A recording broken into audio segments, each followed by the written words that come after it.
एक देसी ग्रंथकार कहते हैं, कारतूसों में गाय और सुअर की चर्बी लगाई जाती है। केवल इतना सुनकर ही मूर्ख लोग भड़क गए। सुनी हुई बात सच है या झूठ, इसकी खोज किसी ने नहीं की। एक ने कहा इसीलिए दूसरे ने कहा, और दूसरा बिगड़ गया इसीलिए तीसरा बिगड़ गया। ऐसी अंध परंपरा चली जिससे अविवेकी मूर्खों का समाज जमा हुआ और विद्रोह हो गया। कारतूसों की बात पर लोगों ने अंध परंपरा से विश्वास किया या क्या हुआ, इसका निर्णय आगे यथास्थान किया जाएगा, परंतु ये सच्चे या झूठे विश्वास विद्रोह की जड़ें थी। यह विचार उत्पन्न करने का कैसा सुदृढ़ प्रयास चल रहा था, यह इससे स्पष्ट होता है। सन 1857 जैसी प्रचंड क्रांति ऐसे कारणों से उत्पन्न होगी, यह कहने वाले मंद या कुटिल बुद्धि के लोगों को क्रांति एक अविवेकी मूर्खों का समाज लगता है।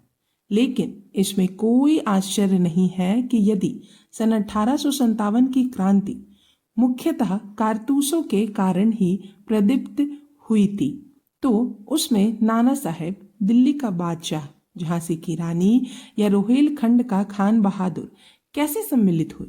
इनको अंग्रेजी सेना में नौकरी करनी नहीं थी या घर बैठे भी वह फौजी कारतूस तो तोड़ने ही होंगे। ऐसा आदेश भी किसी ने उन्हें नहीं दिया था। यदि यह विद्रोह केवल या मुख्य रूप से कारतूसों की चर्बी से ही हुआ था, तो हिंदुस्तान के अंग्रेज गवर्नर द्वारा उसे उपयोग में न लाने का आदेश देते ही उसे तुरंत ठंडा हो जाना चाहिए था।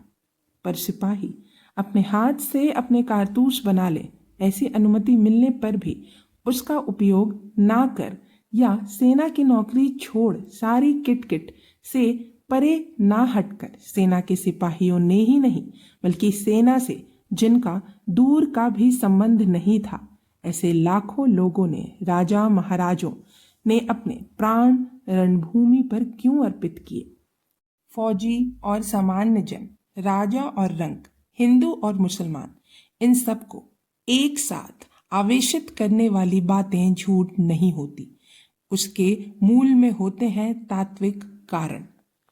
कारतूसों का डर ही विद्रोह का प्रमुख कारण है। इस कथन में जितनी यथार्थता है उतने ही इस तर्क में भी है कि उस विद्रोह का उद्गम केवल अवध का राज छीनने में था। अवध के राजा के हित अहित से जिनका कुछ भी संबंध नहीं था, ऐसे कितने ही लोग इस भयंकर क्रांति में सिर हाथ पर लिए लड़ रहे थे। फिर उस लड़ाई से उनका क्या हेतु था। स्वयं अवध का नवाब तो कलकत्ता के किले में बंद था और उसकी प्रजा अंग्रेज इतिहासकारों के कथनानुसार नवाब के शासन से बेहद नाखुश थी। फिर पंजाब से बंगाल तक केवल राजा या लश्कर के लोग ही नहीं अपितु हर असल हिंदू व्यक्ति अपनी शमशीर ताने क्यों खड़ा था। सन 1857 की क्रांति पर लिखा एक लेख किसी हिंदू ने उसी समय इंग्लैंड में प्रकाशित कराया था। उसमें वह हिंदू कहता है, जिन्होंने अवध के नवाब को जन्म से कभी नहीं देखा था और न आगे देखने की संभावना थी, ऐसे कितने ही सरल और दयालु लोग अपनी अपनी झोपड़ियां में नवाब पर आ पड़े दुखों को कहते जार जार रोते थे। इसकी कल्पना आपको नहीं है, और ऐसे आंसू बह जाने के बाद जैसे स्वयं पर ही क्रूर प्रहार हो रहे हों। ऐसा मानकर वाजिद अली शाह के अपमान का बदला लेने की प्रतिज्ञा कितने सिपाही प्रतिदिन कर रहे थे, यह भी आपको ज्ञात नहीं। इन सिपाहियों को उससे सहानुभूति क्यों होने लगी, और जिन्होंने नवाब को जन्म से नहीं देखा था उनकी आंखें और कंठ क्यों भर आए। अतः अवध का राज्य हड़पने से विद्रोह नहीं उपजा, अपितु इन राजाओं को हड़पने में जिस तत्व का हनन हो रहा था उसके कारण विद्रोह उपजा। कारतूसों का डर या अवध का राज्य हड़पना गौण और आकस्मिक कारण थे। इन्हीं को प्रधान कारण मानने से सन 1857 की क्रांति का वास्तविक स्वरूप कभी भी ज्ञात नहीं हो पाएगा। इन निमित्त कारणों को ही मूल कारण मान ले तो इसका अर्थ यह होगा कि यदि ये विशिष्ट कारण घटित या अवध का अधिग्रहण ना किया गया होता तो सन 1857 की क्रांति घटित ना होती, परंतु इस प्रकार के विचार से अधिक भ्रामक और मूर्खतापूर्ण अन्य कोई मान्यता मिलना असंभव है। कारण उस डर के मूल में छिपा तत्व यदि किसी और घटना द्वारा प्रकट हो जाता तो भी यह क्रांति युद्ध होता ही, भले ही अवध का राज्य हड़पा ना गया होता। फ्रांस देश की राज्य क्रांति का प्रधान कारण जैसे अनाज को बढ़े हुए मूल्य या बास्तिल या राजा का पेरिस छोड़कर जाना या दावतों का रंग नहीं था, वैसे ही उपर्युक्त आकस्मिक एवं विशिष्ट घटनाएं इस प्रचंड क्रांति के प्रधान कारण ना होकर केवल निमित्तभूत कारण हैं। जैसे सीताहरण रामायण का केवल निमित्त है और मुख्य या प्रधान कारण उसके मूल में छिपे तत्व ही हैं। ये तत्व कौन से थे? हजारों शूरों की तलवारों को उनकी मयानों से खींचकर रणांगन में चमचमाने वाले वे तत्व कौन से हैं? निस्तेज हुए मुकुटों को सतेज करने वाले और टूटे पड़े ध्वजों को फिर से खड़ा करने वाले वे तत्व कौन से थे, जिन पर हजारों व्यक्तियों ने अपने उष्ण रक्त का अभिषेक करना वर्षानुवर्ष अखंड प्रेम से चालू रखा? ऐसे तत्व कौन से थे?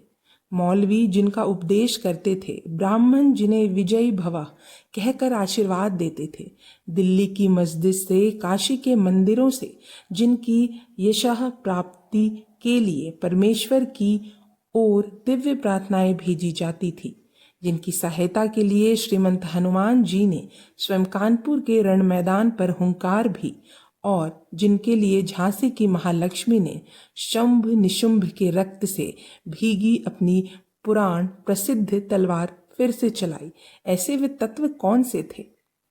सन 1857 की क्रांति के प्रधान कारण जो दिव्य तत्व थे, स्वधर्म और स्वराज्य। अपने प्राण प्रिय धर्म पर भयंकर विघातक एवं कपटपूर्ण हमला हुआ। यह यथार्थ दिखते ही स्वधर्म रक्षानर्थ जो दीन दीन की गर्जना शुरू हुई, उस गर्जना में और अपनी प्रकृति दत्त स्वतंत्रता के कपटपूर्ण छीने जाने पर और अपने पैरों में पड़ी राजनीतिक गुलामी की जंजीरें देखते ही स्वराज्य प्राप्त करने की पवित्र इच्छा उत्पन्न होने के कारण इस दास्य श्रृंखला पर जो प्रचंड आघात किए गए, उन्हीं में से इस क्रांति युद्ध की जड़ें हैं। स्वधर्म प्रीति एवं स्वराज्य प्रीति के तत्व हिंदुस्तान के इतिहास में जितनी स्पष्टता से एवं उद्दमता से दिखाई देते हैं, उससे अधिक वे किस इतिहास में मिलने वाले हैं? विदेशी और स्वार्थी इतिहासकारों ने इस दिव्य हिंद का चित्र कितने ही गंदे रंगों से भरा हो, फिर भी अब हमारे इतिहास की पृष्ठों पर से चित्तौड़ का नाम पोछा हुआ नहीं है, सिंहगढ़ का नाम मिटा नहीं है, प्रताप आदि का नाम मिटा नहीं है, या गुरु गोविंद सिंह का नाम पोछा नहीं गया।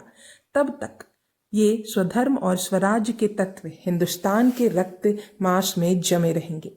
उन पर क्षण भर भी गुलामी के भ्रम के बादल चाहे आए, सूर्य पर भी बादल आते हैं, परंतु वह क्षण समाप्त होते हैं।